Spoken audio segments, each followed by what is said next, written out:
Hello mga kawika! Welcome sa ating makabuluhang talakayan ngayong araw.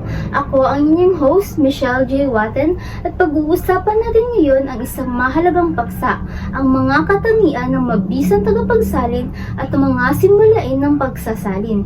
Ready ka na ba? Let's go! Alam mo ba, hindi lang basta marunong mag-English or mag-Pilipino ang isang tagapagsalin. May mga katangian siyang dapat taglayin para maging epektibo siya sa kanyang mga ginagawa. Nais mo bang malaman? Magaling at nais mo itong malaman. Kaya, maghanda ka sa aking mga sasabihin, maghanda ang iyong mga tenga para sa aking mga sasabihin. Una, malawak ang kaalaman sa dalawang wika.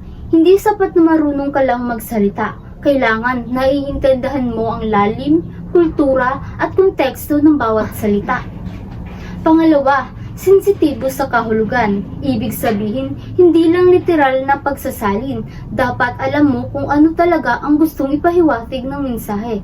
Ikatlo, may sapat na kaalaman sa paksa. Halimbawa, kung medical ang isisalin mo, dapat may idea ka sa terminolohiya nito. At syempre, malikhain at mapanuri. Hindi kasi lahat ng salita may direktang katumbas, kaya kailangan mong maging malikhain pero tama pa rin ang mensahe. Ngayon naman, pag-usapan natin ang mga gabay o prinsipyo sa pagsasalin. Una, katapatan sa orihinal na diwa. Dapat hindi nawawala ang mensahe ng orihinal na text. Hindi mo pwedeng baguhin ang ibig sabihin. Ikalawa, kalinawan at pagiging natural. Ang isinalin mo dapat ay parang orihinal na sinulat sa target ng wika, hindi pilit o awkward pakinggan. Ikatlo, pagsasaalang-alang sa kultura. Kasi minsan, may mga salita o konsepto na hindi basta-basta maisasalin kung hindi mo ito i-adjust base sa kultura na target mong audience. At panghuli, pagiging consistent. Dapat pare-pareho ang paggamit mo ng mga termino, lalo na sa mga technical na salita. Sa kabuuan, ang pagsasalin ay hindi lang basta pagpapalit ng salita.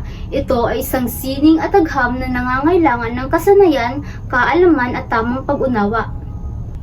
Kaya kung balak mong maging tagapagsalin, tandaan mo, hindi lang utak ang kailangan, dapat pati puso at malasakit sa wika. At bilang dagdag, mahalagang tandaan na ang bawat salin ay may malaking responsibilidad. Isang maling salita lang, pwedeng mabago ang buong kahulugan ng mensahe. Kaya ang isang mabisang tagapagsalin ay laging maingat, mapanuri at handang matuto pa. Huwag ding kalimutan na ang wika ay buhay. Patuloy itong nagbabago. Kaya bilang tagapagsalin, kailangan mong sumabay sa pagbabago ng panahon, kultura at paraan ng komunikasyon. Sa huli, ang tunay na layunin ng pagsasalin ay pagkaunawaan ng mga tao, kahit magkaiba ang kanilang mga wika. Maraming salamat sa pakikinig. Sana ay may natutunan kayo sa ating talakayan ngayong araw.